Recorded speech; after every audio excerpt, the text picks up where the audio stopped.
My daughter-in-law didn't take me on the cruise, telling me flat out, "There's no money, you stay home." I smiled and replied, "All right." But by the time they boarded, I was already drinking coffee on the deck. My son screamed, "Are you stalking us? Get out of here, you crazy woman." But then the captain approached and said something that made them turn pale and drop to their knees. Friends, before we begin this story, I ask a small favor. Subscribe to the channel, hit that like button, and tell us in the comments which city you're listening from. Your support helps stories like this ring out louder. Enjoy the listen. The smell of caramelized onions drifted through my tiny cottage kitchen, a scent far too warm and comforting for the cold seed of disappointment sitting in my chest. I slid the skillet off the heat, watching steam curl upward like quiet ghosts. Dinner for one again. Funny how life shrinks without making a sound. Years ago, my home used to be filled with voices, joking, arguing, singing. Now I occupied the little carriage house tucked behind the main estate, my estate. Or at least it had been until I handed it all over to my son, Tavorius. "You're the head of the family now," I'd told him when his father died. I had meant it to empower him, to make him feel capable, anchored. Instead, he let himself become the wind vane for his wife, Kenyatta, who always seemed convinced the world owed her interest plus a tip. The kitchen door banged open, letting in a rush of autumn air sharp enough to sting the skin. Tavorius entered first, his eyes darting between the floor and his own nervous hands.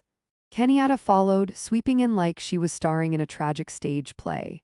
She tossed her coat onto my chair, and sighed so dramatically I wondered if she rehearsed it in the SUV. "Mama, we need to talk," my son muttered, still refusing to meet my gaze. Kenyatta swooped in, voice dripping honey so thick it could drown a bee. "Mother Oilia, we have a crisis." Crisis. If she used that word one more time, it would lose all meaning. She launched into a speech about the roof again. Yes, I remembered the roof. Last week I had emptied nearly all of my personal savings, money I'd quietly tucked away for my burial expenses, and handed them $15,000 for urgent repairs. According to them, the beams were sagging, the mold was spreading, and the whole house was seconds from becoming a historical ruin. Well, Kenyatta pressed a palm to her chest as if reliving the tragedy. "The costs have skyrocketed. The contractor found catastrophic decay. Everything is ruined, just completely ruined." I stirred the skillet idly. "And where does this conversation go next?" "We can't take you on the cruise," Kenyatta blurted, and for a heartbeat I saw something triumphant flicker across her face, quick as a lizard's tongue. "There simply isn't enough money anymore. Prices went up, repairs drained us. You'll have to stay here, keep watch over the workers." Tavorius nodded, relief glowing like a child excused from chores. "We'll bring you a souvenir, Mama. I promise." My gaze dropped to Kenyatta's wrist just as she reached up to fix her hair. A delicate diamond bracelet glittered, real diamonds, recent purchase, not something bought by people gasping from financial wounds. "All right," I said softly, "if there's no money, there's no money." Their tension dissolved instantly. They left without eating, without a thank you, without even pretending they cared. I washed the dishes, tidied the counters. Later, while taking out trash, a slip of crumpled paper rolled to my feet. I smoothed it open under the street lamp. A cruise invoice, Grand Lux Suite, paid yesterday, paid with my $15,000. And that was the moment, quiet, cold, steady, when the old version of me finally died. I didn't cry, I didn't even sigh. I simply folded that cruise invoice, my money funding their little luxury escape, and slid it into my pocket like a weapon I'd been waiting years to use. People think revenge arrives with lightning and thunder. No, the most devastating revenge walks in quietly and sits down at the table with a cup of tea. Inside the carriage house, I locked the door and went straight to my bedroom. From my dresser drawer, beneath a stack of plain old tablecloths, I pulled out a leather-bound agenda. Not a planner, an artifact. A relic of the woman I used to be before I allowed myself to shrink for my ungrateful son and his greedy wife. There was only one number written on the inside cover, one man I promised I'd never bother unless the world truly demanded it. Tonight, it demanded. The call rang so long that any ordinary person would have hung up. But he answered because he knew who used this number. "Who is this?" a rough voice barked. "It's Oilia," I said. "I need you to activate my executive override." Silence, then a stunned exhale. "Ma'am, after all these years?" "Yes." and I need a suite on the gilded magnolia tonight." He didn't question me, he didn't dare. When he called back with the updates, a smile pulled at my lips for the first time in days. The cruise line, this shining riverboat my son and daughter-in-law were so desperate to ride, was owned by Riverflow Holdings, a company I still had controlling interest in, a company they didn't even know I built. While Kenyatta strutted around pretending her bracelet made her royalty, I actually was the one wearing the invisible crown. For the next 48 hours, I worked like the woman I'd been before marriage softened me and motherhood drained me. Phone calls, authorizations, legal overrides, quiet maneuvers in the background while those two buffoons packed their designer luggage bought with my retirement money. By dawn on the day of departure, my plan was airtight.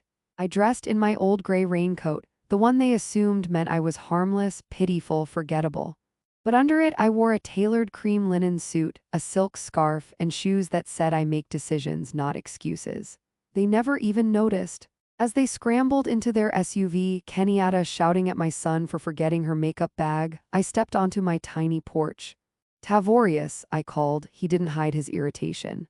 "Mama, we're late. I'll be staying with Sister Altha this week. Her sciatica is acting up. You two go ahead." Kenyatta's relief was instant and ugly. "Perfect," she chirped, already rolling the window up. "Less electricity wasted. Bye." They peeled out, leaving dust and tire marks. Not even a backward glance. 30 minutes later, a black stretch sedan pulled up to my gate. The driver stepped out, opened the door, and bowed his head. "Mrs. Sint. James, the captain is expecting you." I removed my raincoat the moment I slipped inside the cool leather interior. The chauffeur's eyes flicked up to the rearview mirror and I saw respect. Genuine respect. Something I hadn't received from my own family in years. When we arrived at the port, they bypassed the crowds entirely and drove straight into the VIP loading area.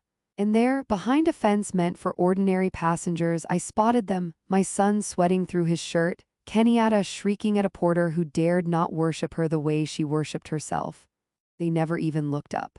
They had no idea their entire world was about to collapse on a ship owned by the woman they left behind like trash. Because the moment they stepped into their luxury suite, they didn't know I was watching every smug second from the owner's deck above. I walked onto the gilded magnolia like I owned the place, because legally, quietly, inconveniently for my son and his wife, I did. 2 crew members in spotless white uniforms rushed to greet me. "Madam Sint." "James," one said, almost breathless, "we've been instructed to escort you directly to the owner's deck." Behind the chain-link fence, Kenyatta was waving her arms like a malfunctioning windmill. A porter ignored her while she lectured him about customer service standards, and my son was sweating bullets as he battled 2 massive suitcases that kept tipping over. Pitiful. But karma had a delicious sense of timing today. I entered the ship through the private gangway, no line, no heat, no chaos, just polished floors and chilled air that smelled like citrus and money.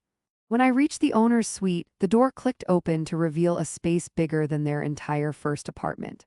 Floor-to-ceiling windows, mahogany walls, a deck so private even gossip couldn't reach it. But this wasn't about luxury. This was reconnaissance.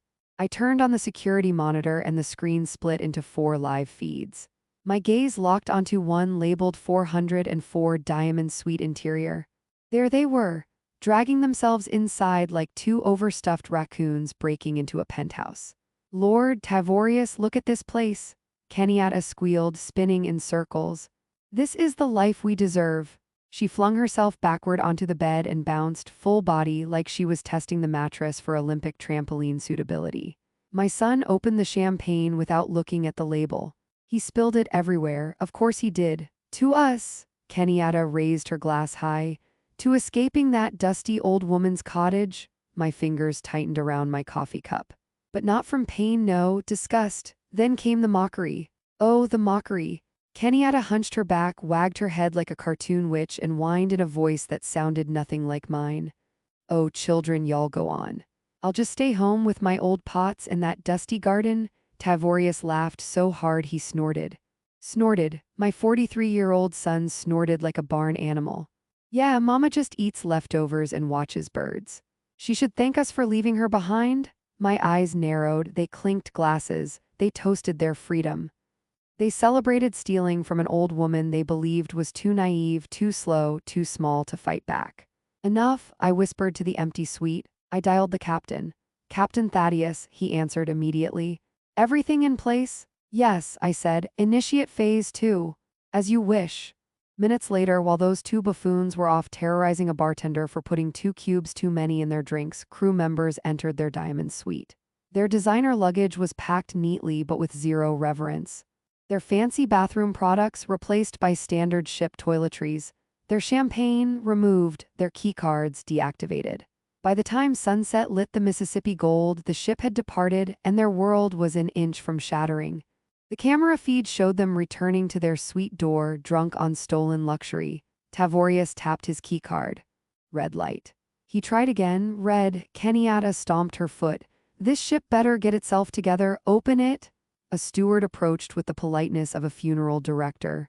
Apologies, he said. There has been a reallocation. This suite no longer belongs to you. Their smiles died instantly. What we paid for this suite, Kenyatta shrieked. Your new accommodations, the steward continued, handing over 2 heavy brass keys, are located on the lower deck near the engineering block. The what? Kenyatta screeched, but the steward was already walking away.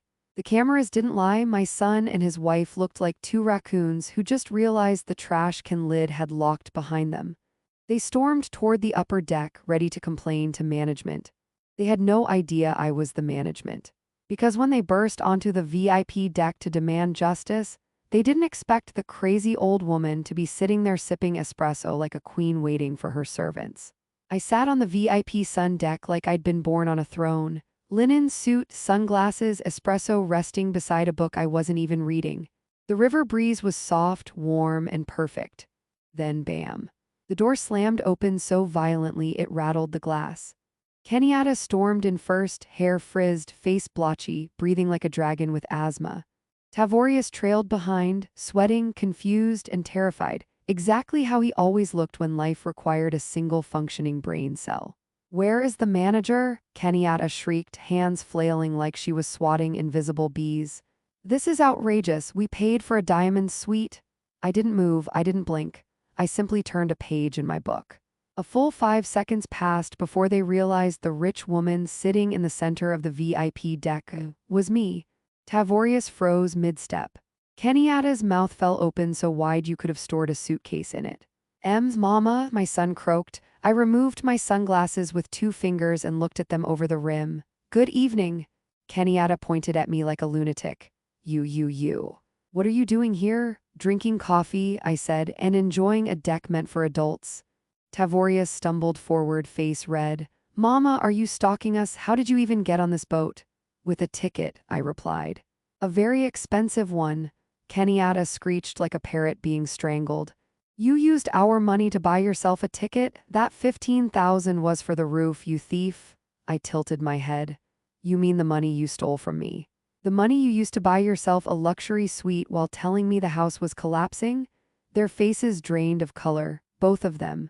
Kenyatta lunged toward me like she planned to snatch me out of my chair, but step back. The command boomed across the deck like a cannon. Captain Thaddeus emerged from the doorway in full dress uniform, 2 security officers behind him. He positioned himself between me and the 2 leeches who called themselves family. His shadow swallowed Kenyatta whole. Remove your hands from the owner of this vessel, he said. Tavorius blinked. The what? The captain's eyes hardened. Madame Oilia St. James is the controlling shareholder of Riverflow Holdings. She owns this ship, several docks along the Mississippi, and a portion of the company that sold you your cabin. The silence that followed was magnificent. Kenyatta swayed like someone had unplugged her spine. Tavorius's knees hit the deck with a dull thump. I'd never seen him fall to his knees in his life, not even for church. Mama, he whispered, voice tiny, pathetically tiny. We didn't know. I'm aware, I said calmly. If you'd known, you would have stolen more. Kenyatta crumpled beside him, mascara streaking like muddy road lines. We're sorry, we didn't mean, please don't. But Captain Thaddeus raised a hand. Security, he said. Remove these uninvited guests from the VIP deck. The guards lifted them each under the arms like overstuffed garbage bags. No need to throw them off the ship, I said, sipping my espresso. They can return to their new cabin. Their screams echoed all the way down the corridor as security dragged them back toward the lower deck. That night, I let them sit in silence in their vibrating engine room cubicle with nothing but each other's stupidity to keep them company. They deserved every second of it. Because the next morning, when Kenyatta tried to play the innocent victim, she didn't expect me to play back a recording that would end whatever dignity she had left. Morning arrived wrapped in fog thick enough to swallow sound. The ship glided forward, but the real storm was brewing several decks below, in cabin 12, the vibrating metal box where my son and his wife spent the night learning what poverty feels like. I was enjoying a cup of herbal tea in the solarium when I heard someone sniffle behind me. Kenyatta, only she didn't look like the same woman who strutted on board in her fuchsia dress like she owned the river. No makeup, hair knotted. Eyes swollen like she'd been punched by a pillow with bad intentions. Mother Oilia, she whispered. I sipped my tea. Sit. She sat on the edge of the chair like the furniture might reject her. Mama, she began, and instantly the tears turned on like faucets. I want to apologize. Everything that happened yesterday, it was all Tavorius. He manipulated me, controlled me. I never wanted to take your money. I never wanted to mock you. I swear I loved you. Stop, I murmured. She froze, mouth half open, mascara residue cracking at the corners. I reached for my tablet and tapped the screen. Her voice, her real voice, venomous and ugly, burst out of the speakers. As soon as we get off this boat, I'm putting that old cow in a state facility, cheapest one, where she'll rot fast so we can sell that house. Kenyatta lurched forward. I thought that was just, I raised a finger. She shut up. You didn't know the cabins near the engine room record audio because of safety protocols, I explained lightly. You really should read fine print, dear. It's the difference between pretending to be innocent and proving you're a liar. Her face collapsed, not figuratively, literally. She looked like a scarecrow left in the rain. She slid off the chair, falling to her knees. Yes, I said those things. I was upset. I didn't mean them. Please don't ruin our lives. I lifted an eyebrow. Your husband is also involved. Almost on cue, the door burst open. Tavorius stumbled in with the ship's doctor in tow, dragging him like a hostage. Doctor, Tavorius cried, you have to check her. She's talking crazy. She thinks she owns the ship. She's delusional. The doctor cleared his throat and stepped forward. Madam St. James, he said warmly, how is your blood pressure this morning? The room fell into a void of silence. Kenyatta's face drained. Tavorius froze, mouth hanging open like a loose hinge. You know her? My son asked shakily. The doctor's expression shifted from polite to lethal. I have been Mrs. St. James' personal physician for over 2 decades, he said. Her cognitive health is excellent. Yours, however, appears questionable. Accusing a mentally sound woman of psychosis because she outsmarted you? Disturbing. Tavorius sank into a chair, face pale as bleached linen.